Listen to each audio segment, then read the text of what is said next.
Saya pernah berpikir bahwa cinta sejati tak pernah menyimpan rahasia gelap, sampai hari itu datang seperti badai yang tak terduga. Saat saya menemukan surat lama di laci tua yang mengungkap bahwa Ari, pria yang saya cintai lebih dari nyawa sendiri, telah menyembunyikan anak kami selama 3 tahun penuh. Kini dia ingin melarikan diri dari segala kekacauan ini, tapi kemana dia bisa pergi ketika hati saya masih terikat erat padanya? Hari itu dimulai seperti biasa di Jakarta yang panas dan ramai.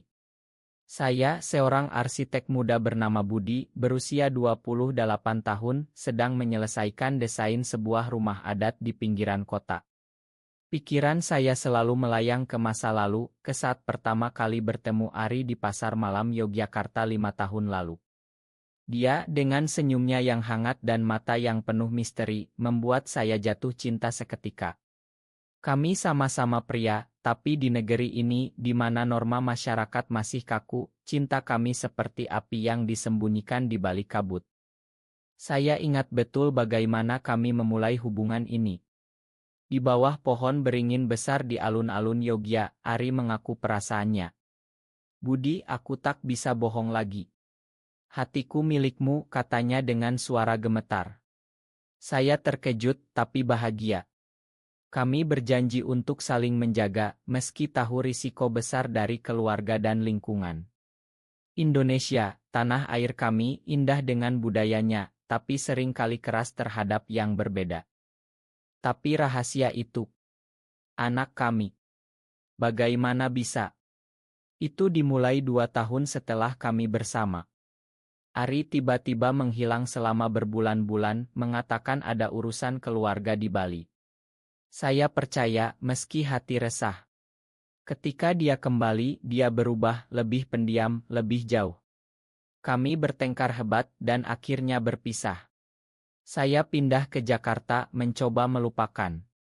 Tapi hari ini, saat membersihkan apartemen lama, saya menemukan surat dari rumah sakit di Denpasar. Surat itu menyebutkan nama Ari sebagai ayah dari seorang anak laki-laki bernama Rama, lahir 3 tahun lalu melalui prosedur medis rahasia yang melibatkan donor dan surogate, sebuah keputusan yang dia ambil sendirian, tanpa memberitahu saya. Hati saya hancur. Mengapa dia menyembunyikannya? Apakah karena takut saya tolak? Atau ada alasan lain? Saya langsung meneleponnya, tapi nomornya tak aktif. Pikiran saya berputar-putar. "Ari, apa yang kau lakukan?" gumam saya dalam hati. "Saya harus mencarinya. Perjalanan ini akan membawa saya kembali ke Bali, ke tempat di mana rahasia ini dimulai. Di sana, di antara pantai-pantai indah dan pura-pura suci, saya akan menemukan jawaban." Malam itu, saya naik pesawat ke Bali. Udara lembab menyambut saya di Bandara Ngurah Rai. Saya menyewa mobil dan langsung menuju alamat terakhir Ari yang saya tahu, sebuah ila kecil di Ubud.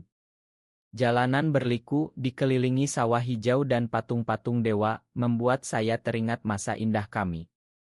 Dulu kami pernah berlibur di sini, berjalan tangan bergandengan di malam hari, berbisik janji abadi. Kini semuanya terasa pahit. Sampai di Ila, pintu terkunci. Tetangga bilang Ari baru saja pergi dengan seorang anak kecil. Dia bilang mau ke Pantai Kuta, kata mereka. Saya buru-buru ke sana. Pantai Kuta ramai dengan turis, ombak bergulung, dan matahari terbenam yang merah membara. Di antara kerumunan, saya melihatnya, Ari, memegang tangan seorang bocah laki-laki yang mirip sekali dengan saya. "Rama. Anak kami." "Ari," seru saya, suara saya hilang dalam angin laut. Dia menoleh, wajahnya pucat. "Budi. Bagaimana kau tahu?" tanyanya, suaranya bergetar. Rama melihat ke saya dengan mata polos, "Siapa ini, Papa?" Hati saya mencelos. "Papa. Kata itu seharusnya untuk kami berdua." Kami duduk di pinggir pantai, Rama bermain pasir di dekat kami. Ari menjelaskan semuanya. "Aku takut, Budi. Keluargaku di desa tak akan terima. Aku pikir lebih baik aku rawat sendirian. Air matanya menetes. Tapi aku salah. Setiap hari aku rindu padamu. Saya marah, tapi juga terluka. Kau curi 3 tahun dari hidupku, Ari. Dari hidup Rama. Debat kami memanas, suara ombak seolah menyaksikan drama ini. Malam itu kami menginap di hotel kecil. Rama tidur di antara kami, wajahnya damai. Saya memandang Ari, hati penuh konflik. Apakah saya bisa memakan? Atau ini akhir dari segalanya? Pikiran saya bergolak antara cinta dan pengkhianatan. Pagi berikutnya, kami berjalan di pantai Sanur. Ari bercerita lebih detail. Aku lakukan ini karena cinta, Budi. Aku ingin kita punya keluarga, tapi takut masyarakat. Di Indonesia, orang seperti kita sering dihakimi. Saya mengangguk mengerti. Budaya kami kaya, tapi norma agama dan adat sering menekan. Tapi kau tak beri aku pilihan, balas saya. Rama tertawa melihat ikan di air dangkal, membuat hati kami luluh. Kami memutuskan untuk bicara lebih dalam. Di sebuah warung makan sambil menikmati nasi goreng khas Bali, Ari mengaku. Aku rencana pindah ke Jakarta, tapi takut kau tolak. Saya terdiam. Aku tak tolak, Ari. Aku ingin kita bersama. Tapi ada keraguan. Bagaimana dengan keluarganya? Mereka konserati dari desa di Jawa Tengah. Sore itu, telepon berdering. Kakak Ari menelepon, marah besar. Ari, pulang sekarang. Kami tahu semuanya. Ternyata seseorang dari Ila memberi tahu. Drama semakin memuncak. Ari panik. Aku harus pergi, Budi. Mereka akan ambil Rama. Saya pegang tangannya. Tidak. Kita hadapi bersama. Kami naik mobil ke bandara, tapi jalan macet parah. Di tengah kemacetan, Ari menangis. Makan aku, Budi. Aku tak mau kehilanganmu lagi. Hati saya meleleh. Aku juga, Ari. Rama tidur di belakang, tak tahu badai yang datang. Sampai di bandara, kami terlambat. Pesawat ke Jawa sudah lepas landas. Ari putus asa. Apa sekarang, tanyanya. Saya peluk dia. Kita kembali ke Ubud, rencanakan ulang. Malam itu di Ila, kami bicara sampai pagi. Rahasia terbuka, luka mulai sembuh. Tapi konflik belum berakhir. Besoknya, kakak Ari datang ke Bali dengan rombongan keluarga. Mereka marah, menuduh kami merusak nama baik. Ini dosa besar, teriak ayah Ari. Rama ketakutan bersembunyi di belakang saya. Saya berdiri tegar. Ini cinta kami, Pak. Rama anak kami. Debat sengit, air mata mengalir. Akhirnya Ibu Ari campur tangan. Biarkan mereka bahagia. Zaman sudah berubah. Keluarga mulai melunak meski tak mudah. Kami janji untuk hidup tenang jauh dari gosip. Hari-hari berikutnya di Bali terasa seperti mimpi buruk yang berubah menjadi harapan. Setelah konfrontasi dengan keluarga Ari, kami memutuskan untuk tinggal sementara di Ubud jauh dari hiruk-pikuk Jakarta. Sawah terasering yang hijau membentang, suara gamelan dari pura terdekat, semuanya seolah menyembuhkan luka kami. Tapi di dalam hati, saya masih bergulat dengan pengkhianatan itu. Mengapa Ari tak percaya pada saya dari awal? Pikiran itu menghantui setiap malam saat Rama tidur nyenyak di antara kami. Ari berusaha keras menebus kesalahannya. Pagi-pagi dia masak sarapan khas Indonesia, gado-gado segar dengan bumbu kacang yang harum. Ini untukmu, Budi. Makan aku, katanya sambil memandang saya penuh penyesalan. Saya tersenyum tipis, tapi hati masih sakit. Bukan makanan yang bisa hilangkan 3 tahun, Ari. Dia mengangguk, mata berkaca-kaca. Rama dengan polosnya bertanya, kenapa Papa Ari sedih? Kami tertawa, tapi itu tertawa pahit. Kami mulai membangun rutinitas baru. Siang hari, saya bekerja remote dari Ila, mendesain proyek arsitektur yang terinspirasi dari candi-candi kuno Borobudur. Ari, yang bekerja sebagai seniman lukis, mengajak Rama bermain di sungai kecil dekat rumah. Saya sering memandang mereka dari jendela, hati dipenuhi campuran cinta dan keraguan. Apakah ini nyata? Atau hanya ilusi sementara, gumam saya dalam hati. Suatu sore saat hujan deras mengguyur Bali, Ari menceritakan alasan sebenarnya.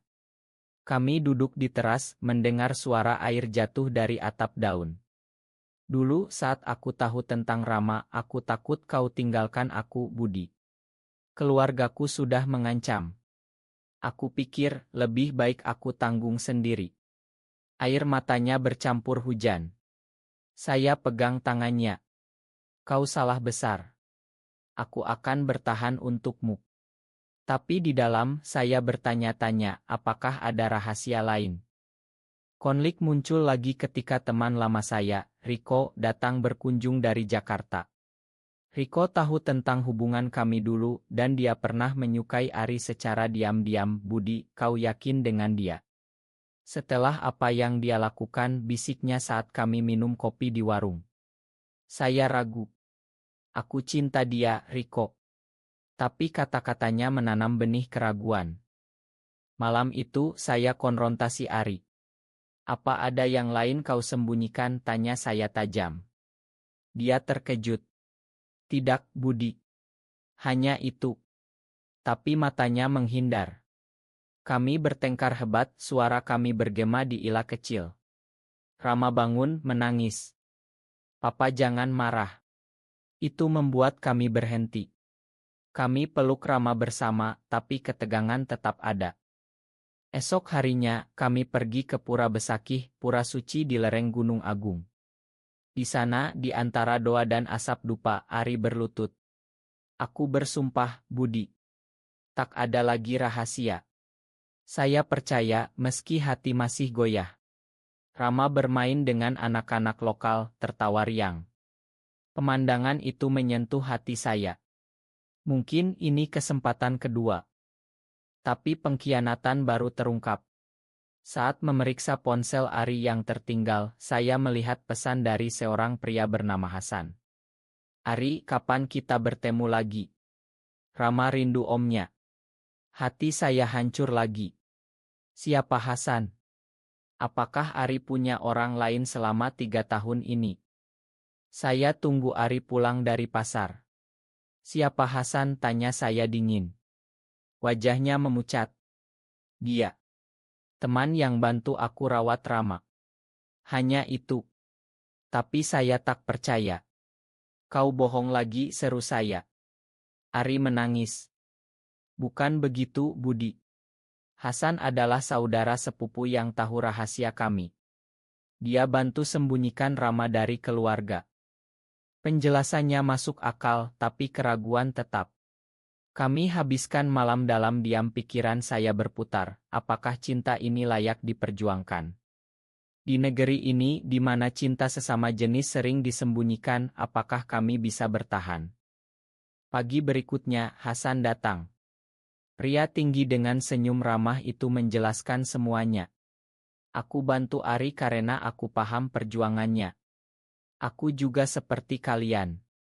Ternyata Hasan adalah bagian dari komunitas legug di Bali yang saling dukung. Saya malu atas kecurigaan saya. Ma, Ari, kata saya. Dia peluk saya. Kita belajar bersama. Hubungan kami mulai membaik. Kami ajak Rama ke pantai Jimbaran, makan ikan bakar sambil melihat matahari terbenam. Ini keluarga kita, kata Ari.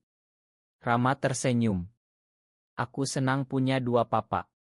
Hati saya hangat. Tapi badai baru datang. Keluarga Ari menelepon lagi, mengancam akan laporkan ke polisi jika kami tak pisah. Ini melanggar norma, kata ayahnya. Ari panik. Mungkin aku harus pergi, Budi. Saya pegang bahunya. Tidak. Kita lawan. Kami putuskan pindah ke Jakarta, ke apartemen saya. Perjalanan pulang penuh ketegangan. Di pesawat, Rama tidur di pangkuan Ari. Saya memandang mereka, hati penuh harapan dan ketakutan. Sampai di Jakarta, kota yang sibuk dengan gedung tinggi dan lalu lintas macet, kami mulai hidup baru. Saya perkenalkan Ari dan Rama ke teman-teman dekat yang mendukung. Tapi gosip mulai menyebar di lingkungan kerja saya.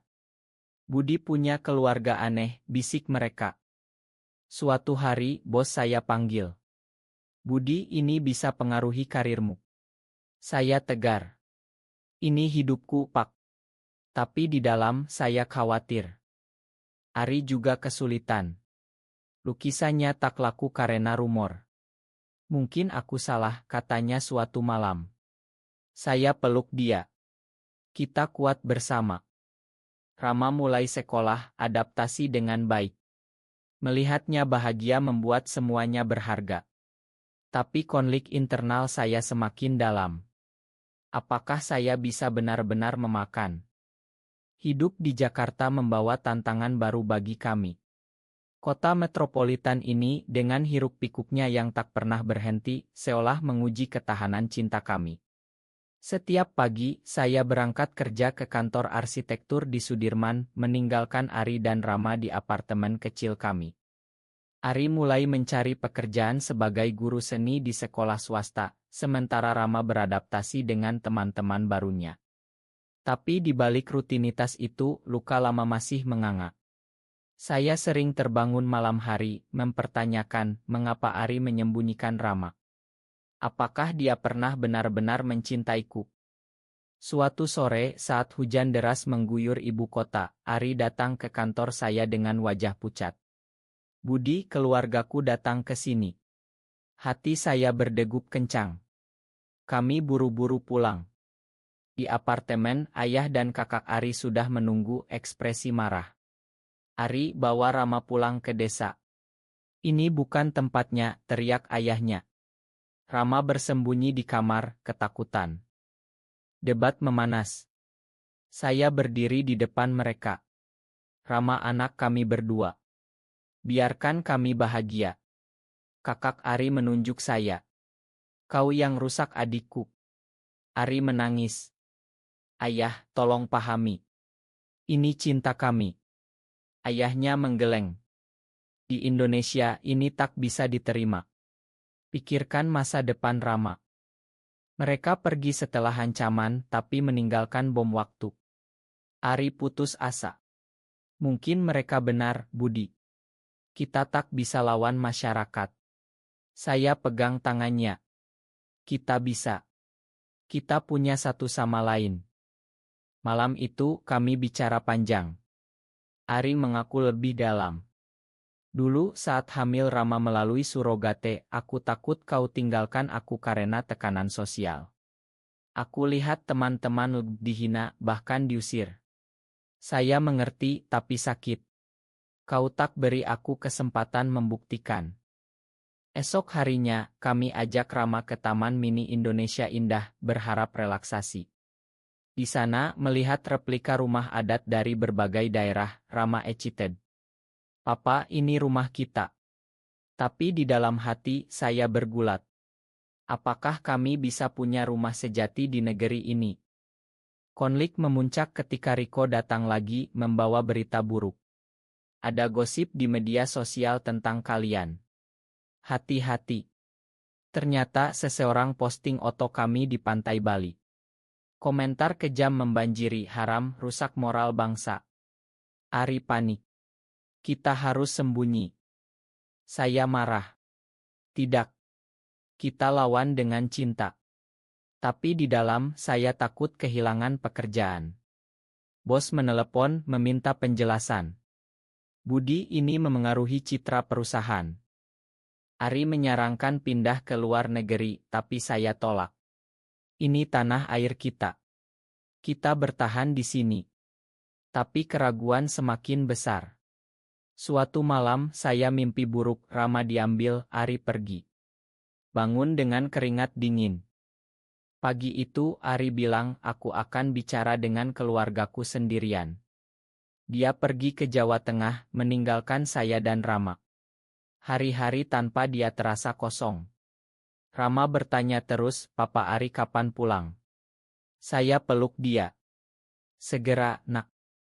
Sementara itu, saya hubungi komunitas LGB di Jakarta. Mereka beri dukungan cerita pengalaman serupa. "Kalian tak sendirian," kata seorang aktivis. Itu beri harapan. Ari kembali setelah seminggu, wajah lelah tapi tersenyum. Ayah mulai melunak. Ibu yang meyakinkan. Saya peluk dia erat. "Terima kasih." Tapi ada sesuatu yang aneh di matanya. Malam itu, dia mengaku. Ada tawaran kerja di Singapura. "Mungkin kita pindah sementara." Saya terkejut. Lari lagi. Debat lagi. "Ini untuk Rama," katanya. Saya setuju setengah hati. Persiapan pindah dimulai. Tapi sebelum berangkat, keluarga Ari datang lagi, kali ini dengan niat baik. Ayahnya memeluk Rama. "Makan kakek, Nak." Air mata mengalir. Rekonsiliasi dimulai. Tapi di bandara saat akan terbang, saya ragu. "Ari, apakah ini benar?" Dia pegang tangan saya. "Ini langkah baru untuk kita." Penerbangan ke Singapura penuh emosi. Di sana, kota modern menyambut. Kami dapat apartemen kecil, Ari kerja sebagai seniman, saya relance arsitek. Rama sekolah internasional. Hidup baru terasa bebas, tapi rindu Indonesia. "Kapan pulang?" tanya Rama. Ari tersenyum. "Saat waktunya tiba." Tapi konflik internal saya belum selesai. Saya masih mempertanyakan pengkhianatan lama. Suatu malam, saya konfrontasi lagi. "Ari, mengapa kau tak percaya padaku dulu?" Dia menangis. "Aku takut kehilanganmu." Kami bicara sampai pagi, membuka semua luka. Akhirnya, saya memakan sepenuh hati. Kita mulai baru. Tahun berlalu di Singapura. Rama tumbuh jadi anak cerdas. Kami sering ideal keluarga di Indonesia, hubungan membaik. Suatu hari, kami putuskan pulang. Indonesia telah berubah sedikit, lebih terbuka. Kami kembali ke Jakarta, disambut hangat. Tapi tantangan baru, Ari sakit, diagnosa penyakit kronis.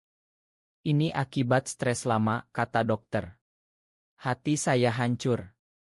"Aku tak mau kehilanganmu." Perawatan dimulai. Saya rawat dia setiap hari, Rama bantu. "Papa kuat," kata Rama.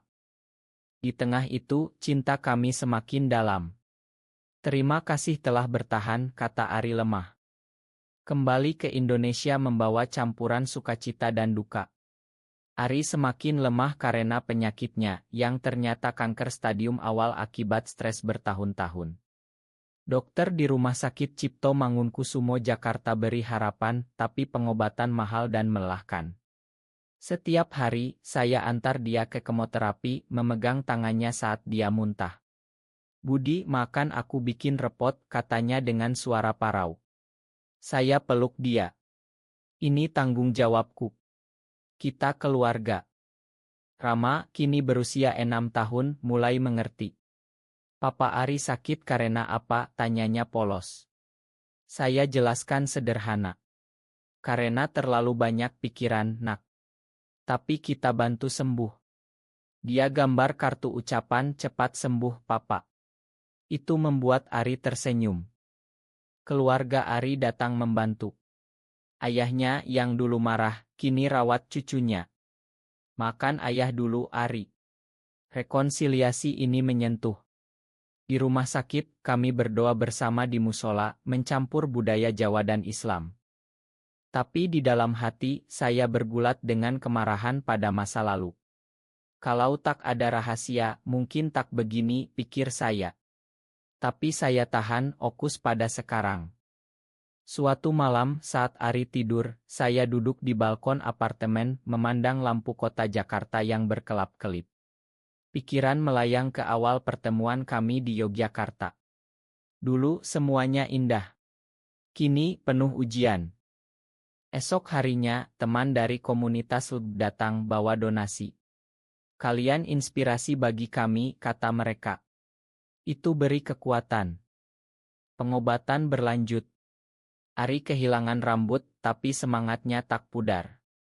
Aku ingin lihat Rama besar, katanya. Saya janji. Kau akan. Konflik muncul ketika biaya habis.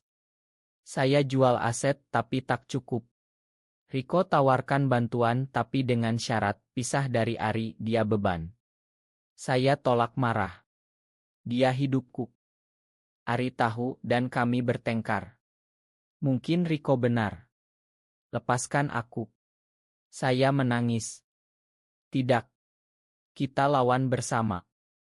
Akhirnya, keluarga Ari bantu biaya. Ini untuk cucu kami, kata ayahnya. Kami bersyukur. Selama pengobatan kami habiskan waktu berkualitas. Kami pergi ke Bogor, ke kebun raya, meski Ari di kursi roda. Rama dorong tertawa. Ini piknik terbaik. Di sana Ari bisik, Budi, kalau aku pergi, rawat Rama baik-baik. Air mata saya jatuh. Jangan bicara begitu. Kau sembuh. Kembali ke Jakarta, kondisi Ari membaik sedikit. Dokter bilang remisi mungkin. Harapan muncul. Tapi badai baru, media tahu cerita kami melalui leak. Berita headline, kisah cinta gay di tengah penyakit. Komentar bercampur, ada dukungan, ada hujatan. Ari putus asa. Ini terlalu. Saya pegang tangannya. Ini bukti kita kuat. Komunitas rally dukungan online. Cinta tanpa batas trending. Itu beri semangat. Rama mulai paham isu sosial. Kenapa orang marah pada papa-papa, tanyanya. Saya jelaskan. Karena mereka tak paham cinta kami. Ari semakin baik. Kami rayakan ulang tahun Rama di rumah, dengan kue khas Indonesia. Ini hari bahagia, kata Ari. Tapi di malam hari, Ari kambuh. Dibawa kers operasi darurat. Saya tunggu di luar, berdoa. Tuhan jangan ambil dia. Operasi sukses. Ari bangun tersenyum lemah. Aku masih di sini. Pemulihan lambat. Saya rawat dia penuh cinta. Ini balasan untuk 3 tahun itu, kata saya bercanda. Dia tertawa. Kami mulai rencanakan masa depan. Setelah sembuh, kita ke Bali lagi, kata Ari. Harapan tumbuh. Keluarga datang sering, bonding dengan Rama. Suatu hari, ayah Ari bilang, aku bangga padamu, nak. Ma dulu. Ari menangis bahagia. Hidup mulai normal. Saya kembali kerja, Ari lukis lagi. Rama sekolah dengan baik. Tapi bayang masa lalu tetap. Saya bicara dengan terapis, keluarkan emosi. Aku makan Ari sepenuhnya sekarang. Cinta kami semakin dalam, penuh pengertian. Dengan Ari yang semakin pulih, kami memutuskan untuk memperkuat ikatan keluarga dengan perjalanan ke Yogyakarta, tempat semuanya dimulai. Kota budaya itu menyambut kami dengan angin sepoi dan aroma gudeg yang menggoda. Kami menginap di hotel kecil dekat Malioboro, di mana dulu kami sering berjalan malam. Ingat dulu, Budi, kata Ari sambil pegang tangan saya. Saya mengangguk, hati penuh nostalgia. Rama excited melihat keraton, ini istana raja. Di alun-alun di bawah pohon beringin yang sama, Ari berlutut. Budi, maukah kau nikahi aku secara simbolis? Saya terharu. Ya, Ari. Kami tukar cincin sederhana, Rama jadi saksi. Meski tak resmi di mata hukum Indonesia, ini berarti bagi kami. Tapi kebahagiaan itu terganggu. Saat berbelanja di pasar Beringharjo, kami bertemu mantan teman Ari yang konservatif. Ari, apa ini? Kau bawa aib, katanya keras. Orang-orang menatap. Ari pucat. Saya lindungi mereka. Ini urusan kami. Kami pergi, tapi insiden itu buat Ari ragu lagi. Malam itu, di hotel, Ari menangis. Mungkin kita tak cocok di sini. Saya peluk dia. Kita buktikan bisa. Esok harinya, kami ke Candi Prambanan. Di antara reruntuhan suci, Ari cerita mimpi buruknya. Aku takut Rama dibully karena kita. Saya setuju. Tapi kita ajari dia kuat. Pulang ke Jakarta, Ari sepenuhnya remisi. Dokter bilang, "Selamat, Tuan." Kami rayakan dengan makan malam romantis di rumah, sambil mendengar lagu-lagu dangdut klasik. Hidup berjalan lancar. Saya dapat promosi, Ari jual lukisan sukses. Rama juara kelas. Tapi pengkhianatan lama muncul lagi dalam mimpi saya. Saya bicara dengan Ari. Aku masih ingat 3 tahun itu. Dia minta ma lagi. Aku janji tak ada lagi rahasia. Kami ikut seminar bertemu pasangan serupa. Kalian teladan, kata mereka.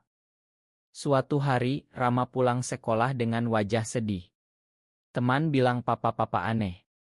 Hati kami hancur. Kami jelaskan. Cinta tak salah, nak. Itu buat kami lebih dekat. Kami mulai advokasi diam-diam dukung hak di Indonesia. Tahun berlalu, Rama remaja. Dia paham sepenuhnya dukung kami. Aku bangga punya 2 papa. Ari dan saya semakin tua, tapi cinta tak pudar. Kami sering ke Bali ingat masa lalu. Di usia 40, saya renungkan perjalanan ini. Dari pengkhianatan ke pengampunan, dari konflik ke kedamaian. Kini, di usia senja kami, saya duduk di teras rumah di pinggiran Jakarta, memandang Rama yang sudah dewasa, dengan keluarganya sendiri. Ari di samping saya, tangan bergandengan. Lihat, Budi. Ini buah perjuangan kita. Saya tersenyum, hati penuh syukur. Meski jalan panjang penuh liku, cinta kami bertahan. Rama datang berkunjung sering bawa cucu. Kakek Budi ceritakan lagi dongeng papa-papa. Saya cerita tanpa rahasia. Indonesia telah berubah, lebih inklusi meski lambat. Ari, meski kesehatan rapuh, tetap optimis. Kita buktikan cinta menang. Ya, kami menang. Akhirnya, di pantai Bali, kami rayakan ulang tahun pernikahan simbolis ke-20. Ombak menyanyi, matahari bersinar.